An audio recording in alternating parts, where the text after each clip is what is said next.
اختي يا اختي خليها تيجي. ام احمد تعي شلون؟ لما ياخذ صور انت عاد اصبري علينا إن شاء الله يا رب.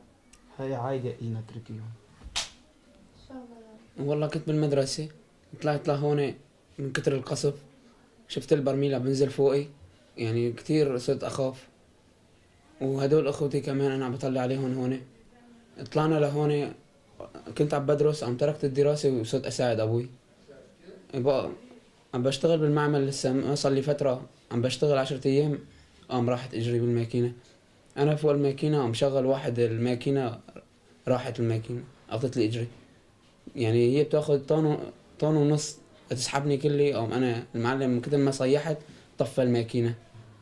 اي والله كانت اخذتني كلي. المادي هلا وضعكم شلون يعني؟ والله ما في غير الله وابوي يعني عم بشتغل يعني دوب عم بلحق بس ايجار لبيتنا وبيت بجدي يعني كثير حالتنا الماديه كثير صعبه.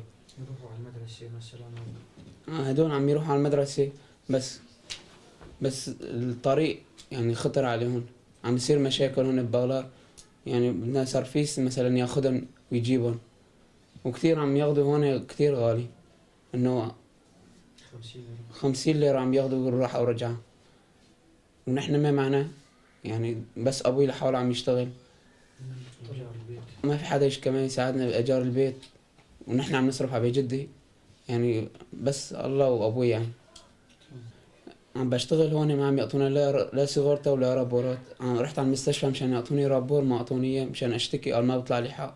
المعلم رحت بدي اشتكي عليه قال ما طلع لي حق قال بدك الرابور.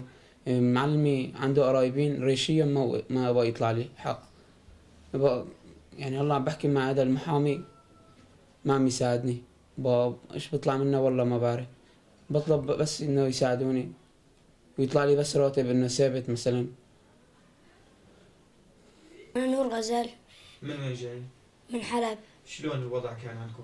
والله براميل وطيارات وعم بنزل براميل وهيك شي. ربونا المدرسة بسوريا. والله نفس الدروس. الطريق بعيد وبدنا سرابيس والسرابيس غالي وأخوي انصاب وما حد ساعدنا. الأتراك عندهم سرابيس ونحن ما عنا والوضع المادي ما كويس وأبوي يا دوب يعيشنا. من حلب مساكن هنا وصلنا سنة ونص. والله المشاكل صار ينزل علينا براميل ما بقى نحسن نبرق. كان أبو الأولاد يشتغل هون بتركيا ونحن كنا بسوريا. كان كل فترة وفترة يجي يجيب لنا مصاري وهيك. لما صار ينزل علينا براميل أجي أخذنا أبو الأولاد. باركنا هون. كان الولد عندي ابني بيشتغل يعني مو بيشتغل كان يدرس يعني بحلب. جينا لهون على تركيا الأب لحاله عم بيشتغل. اشتغل الولد مع يعني المعمل لسه ما اشتغل 10 أيام نقطعت إجره. شغلت عندي في ولد صغير شغلته بالفرن يعني ما حسنت أدرسه مشان يعني يصرف يعني مو الولد يعني الكبير عندي راح المشفى وهذا الصغير كان يصرف علينا يجيب لنا حق خبز هيك شغلات. هلا الحمد لله رب العالمين يعني قلنا بركي انه حدا يساعدنا كذا. بقى انا بس بدي مشان معلمه يعني بركي انه يساعدنا شوي. بركي انه حدا يساعدنا يعني بس باجار البيت والله اجار البيت هلكنا هلك وهذا هلا ما عم بيحسن يعني لهلا الاجره هلا بتوجعه ما بيحسن يشتغل وما عندي غير هالاثنين الاولاد. بس يعني هيك ما بطلب شي منكم بس انه بدنا شوية مساعدة. في عندها رقم في البيت؟ كي بازارا كيفك ما بس قوم هاجي امرون المكان ماشي. أنا تشوفوا دستيك شكستينا. أري أمون كت خالي. دو صال أماتنا فيري وإيش دكنا. وفيري إيش دكما يعني حقي ما فيري سكورتو تنه جمع. وشغلن يعني نهاني از كتب نهاني قاطسي سكورتو تنه كس حق جمع نوتي فيري. يعني شو كستخاني ودركست كسكين هاني كسي جمع نوت فيري.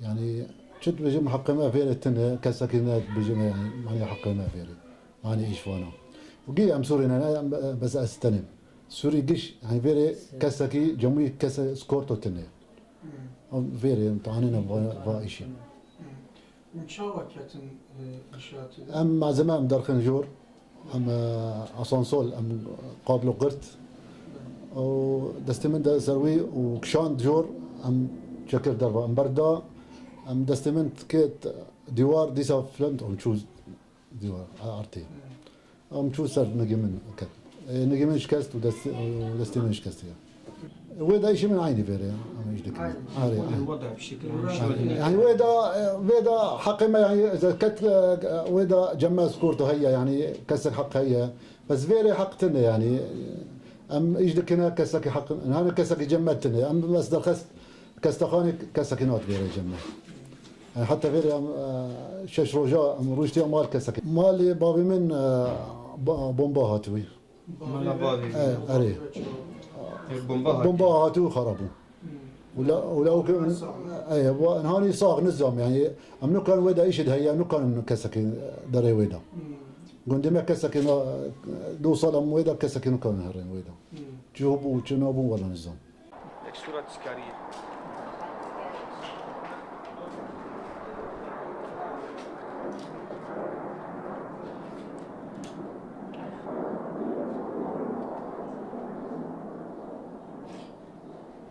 والله اجينا من حلب وبعد ما توفى جوزي نزحنا. بعد ما توفى يعني جبت اولادي صغار. هاي بنتي جبتها بعد ما توفى ابوها بشهر. كم ولد عندك؟ عندي 5. وجينا لهون ما بنعرف حدا يعني ونحن بحاجه لاجار بيت المساعده الاولاد صغار بالمدرسه كمان. ذلك الفارس هلا من جديد حطيتهم يعني هالسنه. وابوك وامك؟ ابوي وامي عاجزين يعني انا ساكنه لحالي وهن لحالهم. يعني نتمنى ان العالم تساعدنا يعني السوريين كلها يتنصرنا بحاجه هون يعني اللي الايتام والغير ايتام. لا في شيء يعني بلكي يحطوا لنا سربيس للمدرسه بياخذ هالولاد يجيبون يعني كلهم صغار لسه يعني والله تربيتهم صعبه علينا. بنأمن الاجار يعني المصروف ما بنأمنه يعني اذا بنصرف على الاولاد يعني ما بضل عندنا لا اجار ولا مصروف ولا شيء. والله يعني ايش بدنا يساعدونا نأمن مستقبل هالولاد يطلعوا لنا راتب لهالاطفال لاجار البيت يعني اذا طلعوا لنا راتب يعني كويس بكفي هالولاد ندفع اجار بنعيش منه. اي والله بيوتنا يعني كلها نزلت عليها براميل لا ظل بيت ولا ظل شيء. مو بسوريا بيتنا نزل عليه برميل ونهد وجوزي توفى وطلعت هالولاد واجيت لهون. والله يعني الطيارة 24 ساعة طالعة واحد ما بخاف يعني حتى الأولاد صغار هي هلا بتطلع الطيارة بتخاف هون تفوت تتخبى بالبيت. صارت عندهم عقدة نفسية الأولاد. يعني هيك صار ببيتكم قبل ما يتوفى زوجك ولا بعده؟ لا والله بعد ما توفى جوزي نزل البيت اجا برميل. كنت أنا يعني باركب العدة.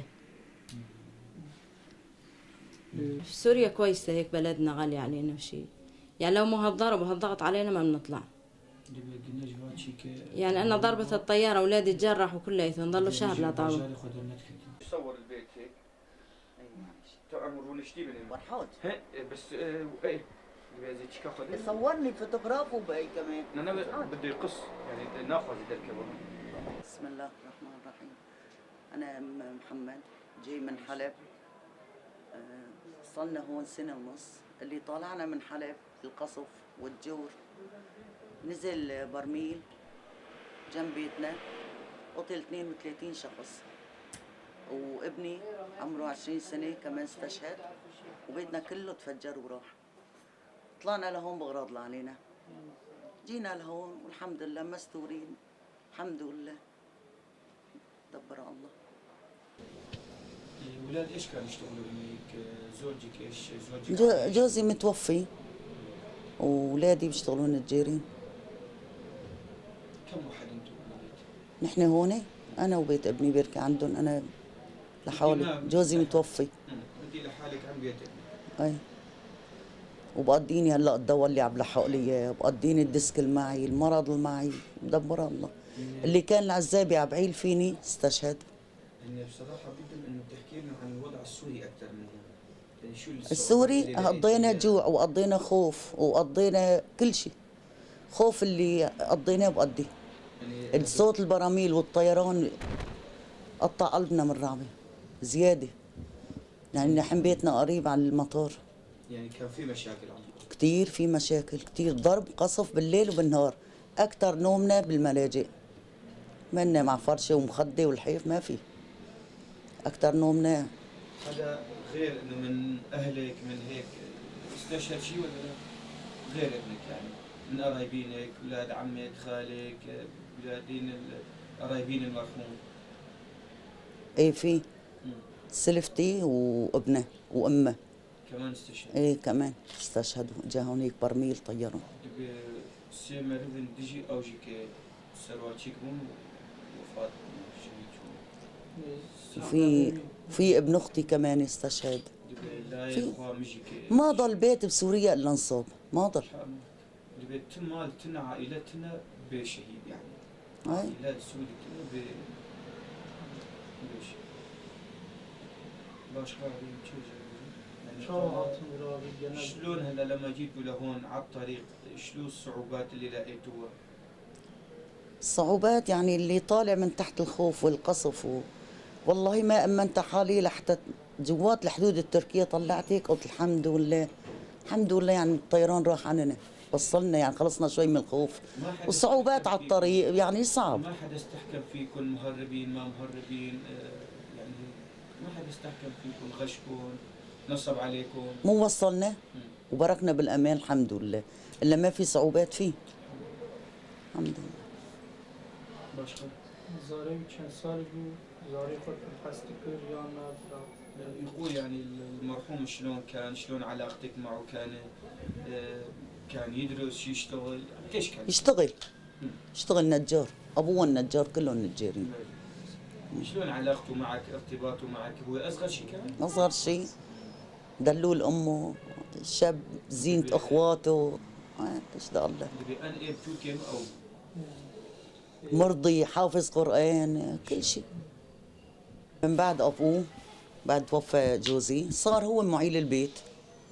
ومعيل البيت يعني متجوزين. هو أصغر الكل. أنا حيطته وبركة يعني كان بيتنا ملكنا ملك لله. حيطته وبركة هو معيل البيت ومرضي حباب عاقل حافظ قرآن أديب من شغله لبيته. رفقاته شلون؟ رفقاته الحمد لله كمان هيك. يعني رفقة صار محل الشغل ايه؟ رفقاته محل شغله بس. اسمي محمد زينو. أنا من حلب من سوريا.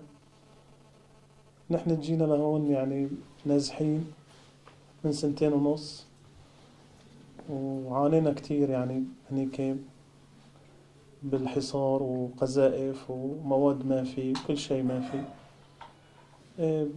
يعني اضطرينا انه ننزح بسبب القذائف. نزلت القذائف كتير علينا يعني حوالينا وعلى الجيران منطقتنا وحصار هيك عنا كل شيء غالي. وانا معي 4 أولاد صغار يعني اضطريت اجي لهون. وعند دخلنا لهون تعذبنا كتير يعني بالدخلة وصارت دخلتنا بالشتاء. جينا لهون والحكومة التركية يعني استقبلونا.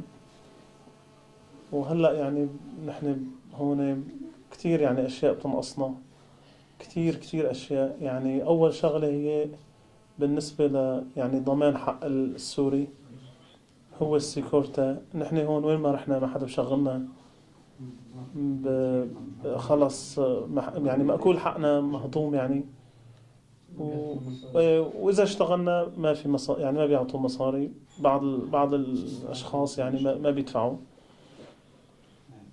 وهون بنعاني من قلة يعني في مدارس في يعني مدرسة عربية فتحت بنعاني إنه الجهود يعني دعمها قليل كتير بكل شيء بأشياء بالأشياء يعني بالنسبة للأطفال من الجناتي من اللباس من القرطاسية من كل شيء. وأكبر شغلة بنعانيها إنه مسألة السيارات يعني تنقل الأطفال هون بتركيا كتير صعب. خطر كبير، يعني ما من يعني شوارع يعني سريعة كلها. أهم شغلة يعني هي شغلة المواصلات، نحن بحاجة إلها. بس بدنا يعني مثلا يطالعوا لنا مثلا مثل حق مثل الأتراك بالنسبة للعمل، قيد يعني مثل السيكورتا، مثل إذن عمل أو إذن إقامة، يعني كل شيء هذا نحن بحاجته. في ناس هون ما معها باسبورات، بحاجة لباسبورات، ممنوع تدخل وتطلع. هاي الأمور يعني كتير نحن بحاجتها. يعني هون العائلات السورية كلها بتعاني من هذا الأمر، نفس الموضوع. وجزاكم الله خيرا. يعني نحن بنشكر الحكومة التركية، ونشكركم يعني، وبنشكر يعني القائمين هون يعني بديار بكر، مسؤولين يعني عندهم رحمة وعندهم شفقة، واستقبلونا الجماعة، الله يجزيهم الخير. أنا عندي. بدك خليك طبيعي. أنا عندي. روح عند بابا روح. رجال عند الحيط. إذا ما مش نقل إعاقته. احكي لي شو. في حدا منصاب مستشهد من قرايبينكم؟ طبعا أنا عندي كثير شهداء، عندي 4 5. الأقرب. يعني مو الأخ. الأقرب مين؟ شو اسمك؟ شو اسمك بابا؟ شو اسمك؟ يلا علي صوتك يلا قول لي شو اسمك. بسم الله الرحمن الرحيم. أنا أخوكم بالله فضل الله إسماعيل من سوريا، من مدينة حمص، من محافظة من مدينة حمص، من القصير. تهجرنا وصار عندنا قصف كثير جدا جدا، وكل مدينة كل شيء كان بمدينة القصير تهجر وطلع بحالة يعني هستيريا يعني كثير جدا. وطلعوا على معبر جدا، اطلاق النار كان من اتجاه اليمين واطلاق النار من اتجاه اليمين. بهذا المعبر طلعت الناس، وتقريبا استشهد شي 1800 واحد عن نفس المعبر، وكان معهم جرحى جدا يعني جرحى. تركوا الجرحى باليوم اللي انتوا جيتوا على المعبر ولا قبله؟ قبله، نحن قبله، هن طلعوا بعد منا، بس عم احكي لك على وضع القصير يعني تقريبا. انا طلعت على مدينه النبك، من مدينه النبك طلعت على مدينه القامشلي، ومن القامشلي جيت على المعبر وجيت على هون. كمان في عذاب كان على المعبر شوي، والحمد لله وصلنا. يعني انا جيت قبل يعني اولادي، وهذا ابني جهاد يعني تقريبا معذور. بسم الله الرحمن الرحيم. أنا أم جهاد معذور، مرضه نقص أكسجي بالدماغ أثناء الولادة. يعني هلا عمره ابني 11 سنة، مريض. كان لا يمشي، يعني ما كان لا يمشي، ولحد هاللحظة هاي ما بيحكي. ماشي الحمد لله رب العالمين. خلال المعالجة الفيزيائية يعني الحمد لله صار يعني يمشي، بس لحد الآن يعني صحيح يمشي بس مشيته مو هالقد كمان. هلا أنا هون أول ما أجينا على تركيا صرت بادرت أعمل لابني مثلا رابور تركي، مشان إنه نحسن وضعنا، يعني نحسن معيشتنا من خلال الرابور تبع إنه يطلع له معاش يعني. إيه بإذن الله، يعني إنه يطلع له معاش، يعني مشان نحن نحسن وضعنا فيه. كتير رحت على المشفى، يعني كتير لقيت صعوبات يعني، وخصوصي كمان باللغة. المهم عملت الرابور وكل شيء، وطلبوا مني سوقرتا، دفعنا شيء تقريبا 700 ليرة تركي. دين طبعا هي. ايه كمان 700 ليرة دين لحد الآن، انه هن دين علينا يعني. وطلعوا يعني بوش، كل شيء ساويت وكل شيء رحت، يعني العذاب اللي تعذبته كله طلع بوش. طلبوا مني اعمل اقامة، ساوينا اقامة. هي يعني كمان اوراق سيكورتا يعني هاي سيكورتا، هذا الرابور.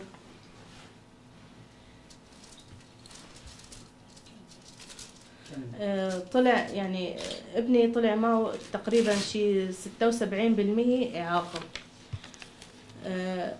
وكل شيء يعني سويته وطلع بوش. هلا ما بعرف عاد بدي رد، قالوا لي بدك تردي ترجعي بالوراق من اول وجديد. انا بعد ما عملتهم يعني من اول وجديد بدي رد امشي وروح واجي، ما عاد